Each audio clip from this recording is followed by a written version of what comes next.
Friends இன்னைக்கு நம்ம என்ன பார்க்க போறோம்னு பார்த்தீங்கன்னா ஒரு சிம்பிளா ஹெல்த்தியா செய்யக்கூடிய ஒரு டிஷ் தான். ஓகேங்களா? நம்ம வந்து ஏதாவது ஸ்வீட் சாப்பிடணும் அப்படின்னு நினைச்சீங்கன்னா சும்மா மற்ற ஏதாவது செய்யறத விட ஹெல்த்தியா சாப்பிட்டோம்னா அது ரொம்ப நல்லா இருக்கும். நான் வந்து சின்ன பிள்ளைல எங்க வீட்டில் அடிக்கடி செய்யக்கூடியதான ஒரு டிஷ் தான் நம்ம பார்க்க போறோம். இதுக்கு நம்ம இன்னைக்கு எடுத்துக்கிறது பார்த்தீங்கன்னா ஃபர்ஸ்ட்ல நான் எடுத்து வச்சிட்டேன் எல்லாத்தையும். அவல். ஓகே.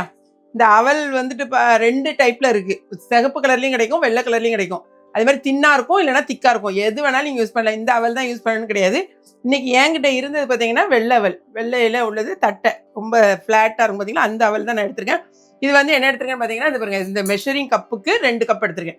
நீங்கள் அளவு எவ்வளோ வேணாலும் எடுத்துக்கலாம். நான் எதுக்காக சொல்கிறேன்னா ஒரு அளவு நம்ம டம்ளர் அளவு எடுத்திங்கன்னா வெள்ளம் நம்ம சேர்ப்போம், அதுக்கு அந்த அளவு வச்சு நம்ம செய்கிறதுக்காக தான்.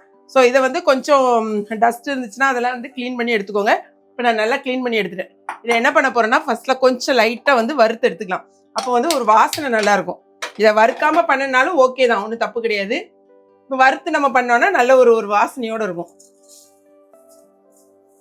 ஒரு பேன் போட்டு பேனில் லைட்டாக வறுத்து எடுத்துக்கலாம். பாருங்கள், இந்த பார்த்தீங்களா தெரியுதா உங்களுக்கு? இந்த மாதிரி இருக்கும். இதை வறுத்துக்கலாம். முதல்ல லைட்டாக ஒரு 2-3 நிமிஷம் போட்டு சிம்மில் கொஞ்சம், அதாவது மீடியமாக போட்டு வறுக்கணும். ரொம்ப ஹையில் வச்சுட்டிங்கன்னா டக்குன்னு கருகிரும். லைட்டாக வறுத்து எடுத்திங்கன்னா ஒரு வாசமாக இருக்கும் அது சாப்பிடும் போது நமக்கு. இப்போ ஒரு 2-3 நிமிஷம் இந்த மாதிரி லைட்டாக வறுத்து எடுத்துக்கோங்க. வறுபட்டுட்டு ரொம்ப கறிக்க வேண்டாம், லைட்டாக வறுபட்டாலே உங்களுக்கு போதும். இது என்னென்னா இங்கே பாருங்களேன், எடுத்துகிட்டு இப்படி பார்த்தீங்கன்னா உங்களுக்கு தெரியும். இது கொஞ்சம் ஆறின பிறகு நல்லா உங்களுக்கு இந்த ஒரு மொறுமொறுப்பாக வந்து ஈஸியாக உங்களுக்கு ஃப்ரை ஆனது தெரியும். இப்போ இதை அப்படி மாற்றிடுங்க. அவ்வளோதான். இது ஆறினவுடனே உங்களுக்கு நல்லா அந்த இப்போ சுடுது இருவார். இதை அந்த பவுலுக்கே நம்ம மாற்றிடுவோம். கொஞ்சம் ஆறட்டும். ஆறினப்புறமா நம்ம வந்து ஐயோ ஓகே. இப்போ நம்ம என்ன பண்ண போகிறோம்னா பாருங்களேன், ஒரே 1 ஸ்பூன் எள் எடுத்து வச்சுருக்கேன். ஓகே, இந்த எள்ளை வந்து அது கூட போட்டுக்கோங்க. கருப்பு கலர் எள். இதையும் லைட்டாக, ஏன்னா இந்த பேன் வந்து சூடாக தான் இருக்குது, இதையும் லைட்டாக வறுத்துருங்க. சூட்லேயே டக்கு டக்குன்னு நின்று போகிறேன். ஓகே, எடுத்து வச்சாச்சா? இப்போ அடுத்து நம்ம என்ன பண்ண போகிறோன்னா வந்து நம்ம வெல்லம் எடுத்துக்கலாம். இப்போ நான் 2 கப்பு அவல் எடுத்திருக்கேன். இந்த 2 கப்பு அவலுக்கு கரெக்டாக நான் 1 கப் எடுத்திருக்கேன் வெல்லம். நீங்கள் வந்து கொஞ்சம் கம்மியாக வேணா 3/4 கப்பு கூட எடுத்துக்கலாம். வெல்லம், அதாவது உப்பு, காரம், புளிப்பு, இது எல்லாமே நம்மளுடைய டேஸ்ட்டுக்கு தகுந்த மாதிரி தான் எடுக்கணும். நான் வந்து கரெக்டாக 1 கப் எடுத்திருக்கேன். இதே இந்த மெஷரிங் கப்புக்கு 1 கப் எடுத்திருக்கேன். அதே பேனில் தான் நான் இப்போ போட போகிறேன். போட்டு இப்போ 3/4 கப்பு தண்ணி எடுத்துக்கலாம். சரியா? ரொம்ப வேண்டாம், இந்த அளவுக்கு 3/4 கப்பு வெல்லம் வந்து நான் சிம்மில் வச்சுருக்கேன். வெல்லம் நல்லா கரையட்டும். ரொம்ப இதுக்கு பாகுபதெல்லாம் தேவை கிடையாது. வெல்லம் கரையட்டும். இந்த வெல்லம் கரையிறதுக்கு முன்னாலே நம்ம வந்து இங்கே பாருங்களேன், இதுக்கு போடுறதுக்கு தேங்காய் எடுத்து வச்சுருக்கேன். கொஞ்சம் அதுக்கு தேங்காய் போட்டால் தான் நல்லாயிருக்கும்.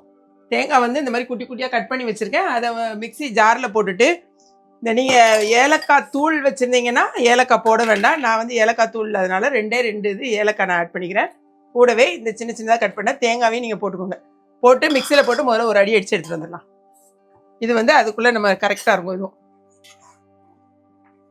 இப்போ தேங்காய் பார்த்தீங்கன்னா நம்ம இந்த மாதிரி அடித்து எடுத்துகிட்டு வந்து வச்சுக்கோங்க. ஓகே, தேங்காய் கூட ஏலக்காய் பவுடர் இருந்தால் லாஸ்ட்டில் நீங்கள் போட்டுக்கலாம். நான் ஏலக்காய் பவுடர் இருக்குது, பட் அது வேண்டான்னு விட்டுட்டேன்.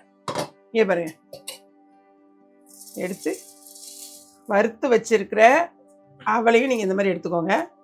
மிக்சியில் போட்டு கொஞ்சம் பவுடராக பண்ணி எடுத்துகிட்டு வந்துடலாம். இது ஒரு பக்கம் எடுத்துடணும். இங்கே பாருங்களேன், இதை கொஞ்சம் 1 நிமிஷத்தில் நம்ம அப்படி இப்படி சைட் பை சைடாக வேலை செஞ்சோன்னா ஈஸியாக இருக்கும். இதில் கொஞ்சம் டஸ்ட்டை நம்ம எடுத்துடணும், ஏன்னா கொஞ்சம் இதாகிரும் பார்த்தீங்களா? சரி, அதுக்குள்ளே கொஞ்சம் நான் சிம் பண்ணிவிட்டேன், எடுத்துகிட்டு வந்துடலாம். இப்போ பாருங்க, இதை பாருங்கள், இந்த மாதிரி பவுடர் பண்ணிக்கோங்க. ஓகே, நல்லா பவுடர் பண்ணி எடுத்தாச்சு. எல்லா வேலையும் முடிஞ்சிட்டு இப்போ இது வந்துட்டு பாருங்கள், நல்லா ஃபுல்லாக கரைஞ்சிச்சு. இந்த அளவுக்கு கரைஞ்சா போதும். இப்போ அப்படியே நம்ம வந்து அதை ஃபில்டர் பண்ண போகிறோம். எதுக்கு ஃபில்டர் பண்ண போகிறோன்னா, கொஞ்சம் அழுக்கு இருந்துச்சுன்னா அதை எடுத்துருவோம். சிம் பண்ணிக்கோங்க. அப்படியே எடுத்து அவ்வளோதான். அதில் ஏதாவது அழுக்கு இருந்தால் எடுத்து விட்ருங்க. இப்போ அப்படியே அதே கடாயில் தான் நான் திரும்ப அடுத்த வேலை செய்யப்பேன். ஓகே, எங்கே பாருங்க எவ்வளோ டஸ்ட் இருந்துருக்கு. இப்போ திரும்ப அதே பாத்திரத்தில் ஊற்றிக்கோங்க. இந்த பாத்திரத்தை ஏன் கழுவலன்னு கேட்காதீங்க, திரும்ப அதே இதுதான் நம்ம ஊற்ற போகிறோம். அதனால் திரும்ப கழுவணும்னு அவசியம் கிடையாது. ஓகே, சும்மா வந்து நமக்கு வேலையை வைக்கக்கூடாது. என் பையன் சொல்கிறேன், யாராவது ஒருத்தர் கேட்பாங்க, மம்மி ஏன் வைக்கலன்னு கழுவலன்னு. ஒரே 1 ஸ்பூன் நெய் இது கூட ஊற்றிக்கோங்க. சின்ன பிள்ளைங்க சாப்பிட்டாங்கன்னா ஒரு நல்ல வாசமாக இருக்கிறதுக்காக நெய் ஊற்றியாச்சு. கொஞ்சம் அது மெல்ட் ஆகட்டும். அவ்வளோதான். இப்போ நல்லா சிம் பண்ணிக்கோங்க. நம்ம வந்து அரைச்சி வச்சிருக்க இந்த அவலை சேர்த்துருங்க. அவலை வந்து உள்ளே போட்டோன்னுமே டக்குன்னு உங்களுக்கு என்ன ஆயிரும்னா கட்டி ஆயிரும். ஏன்னா அவல் வந்து தண்ணியை டக்குன்னு உள்வாங்கிரும். இதில் நான் என்ன பண்ணேன்னா கொஞ்சமாக, எப்போவுமே ஸ்வீட் செய்யும்போது நம்ம வந்து கொஞ்சமாக உப்பு போடணும்ல, கொஞ்சோண்டு உப்பு சேர்த்துக்கோங்க. சேர்த்துட்டு போட்டு இப்படி கிளறி விடுங்க.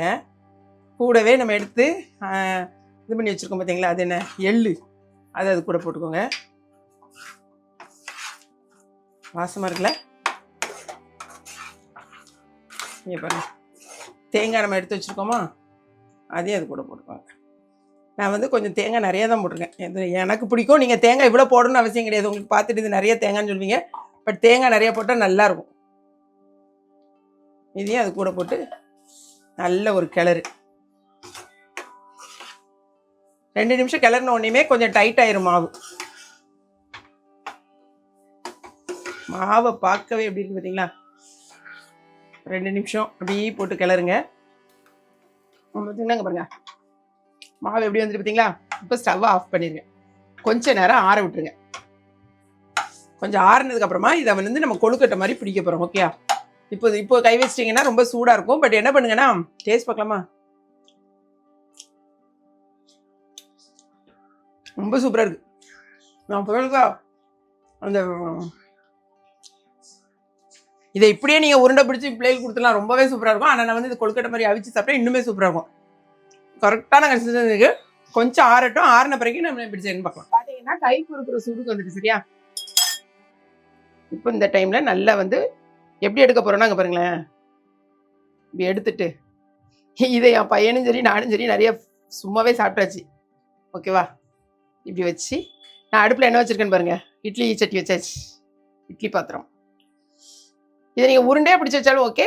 இது வந்து இந்த மாதிரி வச்சிங்கன்னா ரொம்ப சூப்பராக இருக்கும்.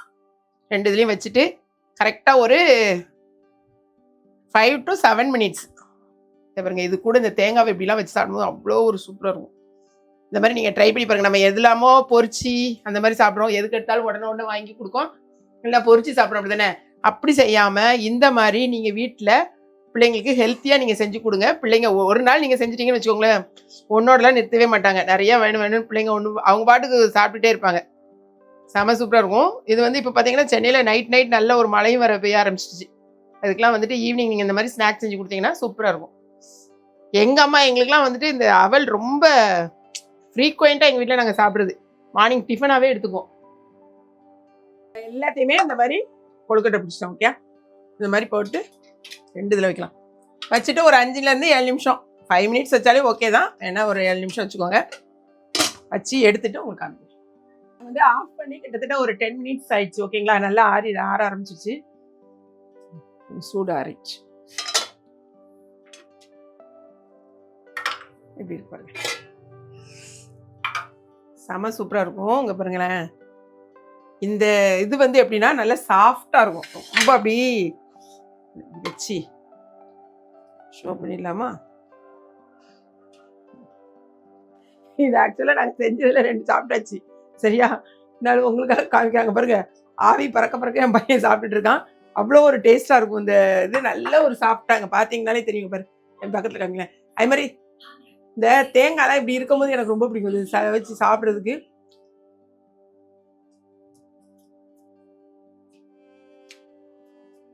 அதாவது டேஸ்ட் தகட்டுவாங்க. நிறைய பேர் இந்த ஆடி மாதம் நிறையா ஸ்வீட்ஸ் செய்வாங்க பார்த்தீங்களா? இந்த அவலில் வந்து இந்த ஒரு தடவை கொழுக்கட்டை சாப்பிடுங்க, டேஸ்ட் ரொம்ப அல்டிமேட்டாக இருக்கும். நல்ல ஹெல்த்தி டயட்டும் கூட. கட்டாயமாக நீங்கள் ட்ரை பண்ணி பாருங்கள். இந்த வீடியோ பிடிச்சிருக்கும் நினைக்கிறேன்.